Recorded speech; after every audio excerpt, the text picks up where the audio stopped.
Pour ce numéro de la chronique du jour, nous allons parler d'art de vivre et surtout d'utilisation du téléphone portable.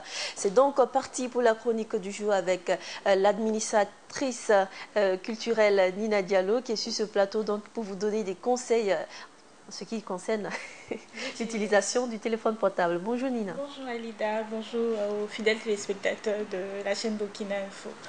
Comment tu vas? Je vais très bien et toi? Ça va. Toute rayonnante comme d'habitude. Comme d'habitude, nous parlerons de savoir-vivre, mais aujourd'hui, de savoir-vivre dans l'utilisation du téléphone portable. Parce que bon nombre de personnes n'ont pas ce tard-là. Il faut savoir que le téléphone portable fait partie intégrante de nos jours, de la vie quotidienne de tout un chacun. Mais respecter les règles vraiment fondamentales de l'utilisation de cet appareil-là, c'est pas donné à tout le monde. Pour certaines personnes, cela paraît évident, mais pour d'autres, un petit rappel s'impose, d'où l'objet de notre présence ce matin. Voilà. Lorsque c'est vous qui appelez, sachez que vos correspondants, vos interlocuteurs attendent de vous certaines règles. Voilà. Il faut que vous les appliquiez. Commencez d'abord par appeler à des créneaux horaires vraiment convenables. Il y a certaines personnes qui appellent trop tôt, trop tard, pour simplement dire des choses qui pouvaient se dire à un autre créneau. Voilà, c'est très désagréable parfois. En général, appelez entre 8h et 12h ou entre 14h et 19h. Laissez vraiment la pause déjeuner à tout un chacun pour se reposer. Parce que quand tu viens du boulot, tu es fatigué, voilà, ainsi de suite. Également, sachez que vous n'avez pas à imposer votre rythme à vos correspondants, à vos interlocuteurs.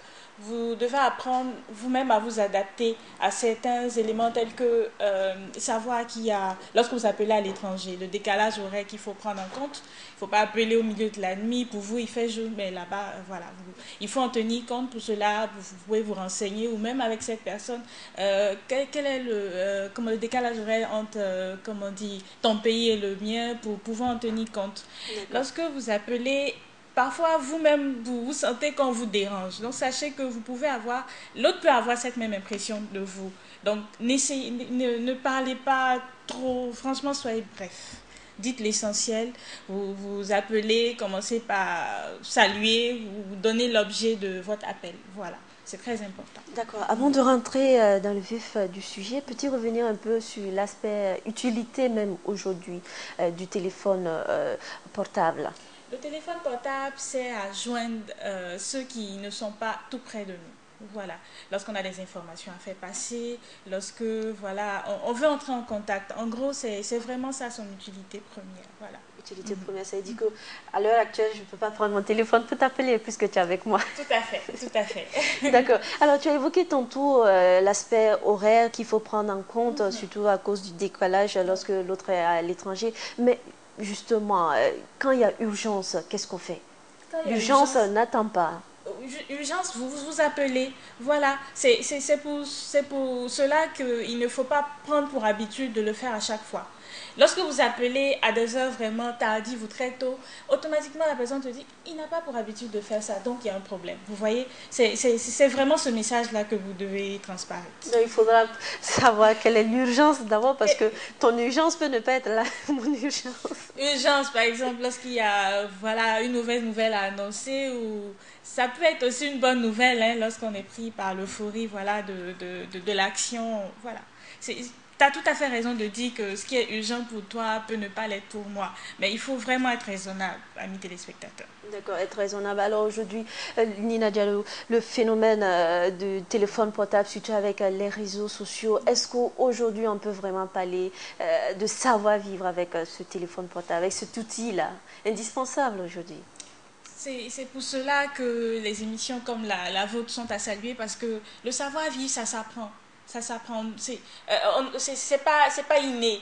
On apprend au fil du temps, on apprend avec les expériences, on apprend avec ce qu'on apprend, voilà, que ce soit par les bouquins, à la télé, voilà, des émissions de ce genre-là.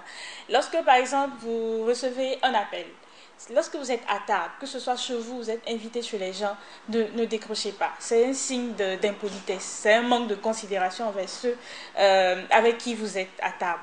Voilà, l'idéal voudrait que vous éteignez votre téléphone ou si vous savez que vous avez un appel très important à prendre, prévenez, voilà, ceux qui sont avec vous, j'attends un appel important. Lorsque l'appel arrive, vous excusez, soit vous retournez bien tranquillement pour ne pas déranger, pour décrocher, ou vous vous levez carrément. Lorsque vous revenez, vous excusez et vous continuez. Lorsque c'est un appel inattendu et vous n'êtes pas à table, sachez que vous pouvez décrocher, dire à votre personne, excuse-moi, mais là je suis un peu occupée, je te rappelle un peu plus tard. Ça fait poli, c'est ça le savoir-vivre en fait. Les gens pensent que le savoir-vivre c'est une chose de blanc ou c'est une chose faite seulement pour les riches. Non, ça appartient à tout un chacun de cultiver ces petites notions-là. Voilà. Nina, est-ce réellement de l'impolitesse quand on sait que souvent entre amis dans une conversation, il y en a qui décrochent facilement leur téléphone portable? Un manque de considération peut-être? Ou on n'est pas intéressé par ce qui nous entoure à l'heure actuelle? C'est l'impression qu'on donne. Lorsque nous sommes en train de voilà, discuter, toi et moi, mon téléphone sonne. Pendant que tu parles, je décroche. Comment est-ce que tu réagirais? Voilà, c'est ce que vous devez garder en tête. Ça s'appelle un manque de considération. Il n'y a pas d'autre expression pour définir voilà, cela. Il n'y en a pas d'autre. Alors, on sait qu'il y en a qui sont très, très addicts, on va le dire ainsi, au téléphone portable, à travers les SMS, les messages par-ci, par-là. Quel est l'acte que nous devons faire à la maison, en famille, justement pour ces jeunes-là qui sont toujours accros à leur téléphone portable? On doit leur faire comprendre que le fait de toujours être voilà, scotché à son téléphone, revient au fait pour eux d'être esclaves voilà, de cet outil-là. Il y a quelques années de cela, le téléphone n'existait pas, mais les gens vivaient et étaient très heureux. Donc apprenez à vous détacher de cela. Il y en a par exemple, ils arrivent dans des lieux publics tels que les salles de ciné ou des salles de spectacle et il va de soi qu'on n'a pas besoin de leur dire qu'ils doivent éteindre ou mettre le mode vibreur ou silencieux. Et lorsqu'ils sortent net, même s'ils sont accompagnés, le premier réflexe, c'est de prendre le téléphone et puis voilà. Voilà, c'est ce que je disais tout à l'heure, c'est un manque de considération. Apprenez à vous défaire un peu de cela. Inculquez cela aux jeunes et je pense qu'avec le temps, avec le fait de toujours revenir sur les mêmes choses, ils finiront par... Peut-être que c'est leur meilleur ami, hein, le téléphone portable. Tu trouves normal qu'un téléphone, un outil soit un meilleur ami, là, quelque chose qui ne va pas? Puisque la plupart du temps, ils sont avec le téléphone portable, au détriment justement des autres conversations avec les personnes réelles, ils préfèrent être avec la personne fictive à travers les SMS. À la maison, il faut que les parents... retirent le téléphone. Hein. Non, retirer, ce serait vraiment trop dit. Il faut qu'ils apprennent à donner un autre centre d'intérêt voilà, à ces enfants-là, pour qu'ils ne soient pas toujours scotchés. C'est pareil pour les jeux vidéo. Voilà. Mais là, le sujet, c'est, comment dire, le téléphone portable. Il faut leur donner un autre centre d'intérêt pour qu'ils ne se sentent pas toujours voilà, obligés d'être avec cet outil-là. Voilà.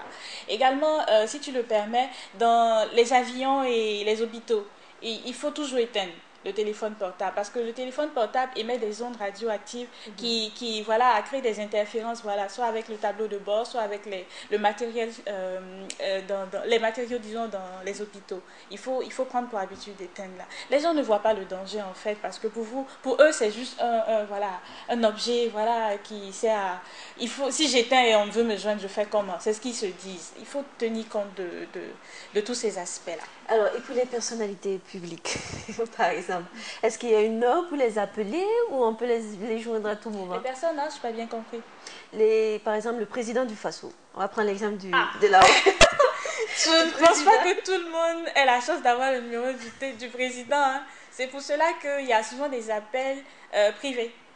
Lorsque vous recevez un appel, vous voyez marqué appel privé, il n'y a pas de numéro qui s'affiche. Mais dans le sens, est-ce qu'il y a un moment justement pour appeler quelqu'un qui est très important? Il faut l'appeler quand c'est nécessaire et en tenant compte de ce que j'ai dit, il y a des créneaux horaires vraiment raisonnables. Ah, même pour ces personnalités-là. Oui, c'est tout ce que je peux dire. Voilà.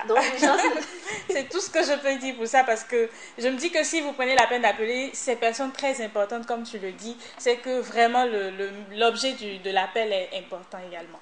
Donc, tenez compte du créneau horaire. Voilà. Vous n'allez pas appeler le président de la République à 3 heures du matin quand même. Mais c'est urgent ça. D'accord. Alors, Nina, on va aborder un dernier aspect, les conséquences justement de ne pas pouvoir bien utiliser son téléphone portable. Les conséquences sur le plan social, sur le plan de l'éducation et aussi personnel. Sur le plan social, sachez que vous pouvez importuner ceux qui vous entourent, vos voisins, lorsque par exemple vous appelez et vous mettez à parler à haute voix ou les sonneries de téléphone, vous mettez le volume à fond. C'est vraiment désagréable. Sur le plan social, c'est ça. Lorsque vous êtes entouré de certaines personnes, apprenez à parler doucement. Modulez le ton de votre voix, le volume de la sonnerie. Baissez. Même si vous parlez d'argent, il faut... il faut que ce que vous dites soit confidentiel. Vous n'allez pas vous mettre à crier et puis voilà, ça vous crée des problèmes. À la longue, vous êtes ridicule. Vous ne vous en rendez pas compte. Voilà. Sur le plan personnel, apprenez à vous détacher voilà, du téléphone quand cela est nécessaire. C'est vrai, ne devenez pas esclave de cela, non. Il y a beaucoup d'autres activités, il y a la lecture, vous pouvez aller rendre visite aux gens, vous pouvez vous distraire devant la télé, voilà, ne devenez pas esclave de cela. Voilà. Sur le plan de l'éducation, il faut que les éducateurs soient les parents ou dans les établissements. Les établissements même, je pense que c'est interdit. Lorsque on vous attrape avec le téléphone, on le confie jusqu'à la fin de l'année. Je trouve cela vraiment très, très, très, très salutaire et il faut que les enseignants le fassent. Il ne faudra pas le faire à la maison, c'est ça? Si les parents le jugent nécessaire, il faut le faire. Il faut que l'enfant comprenne. Voilà. Peut-être que la semaine prochaine, on va parler justement de l'utilisation de ce téléphone portable dans le couple. Aucun problème, c'est un bon thème et voilà, rendez-vous avec vous pour la semaine prochaine pour l'utilisation du téléphone dans le couple. Voilà, parce qu'on n'en a pas parlé. Et justement, pour un début, positif ou négatif son utilisation? Les deux, parce qu'il ne faut pas délaisser votre conjoint au détriment du téléphone. Il faut également que l'autre se dise que comment dire, c'est pas parce que nous sommes ensemble que tu vas te permettre de fouiller dans mon téléphone et tout ça. C'est un très bon sujet pour la semaine prochaine. Rendez-vous donc pour la semaine prochaine. Merci à toi Nina d'être passée sur ce plateau. Mesdames et messieurs, c'était donc la chronique du jour avec Nina Diallo. Il était question de savoir-vivre et d'utilisation du téléphone portable.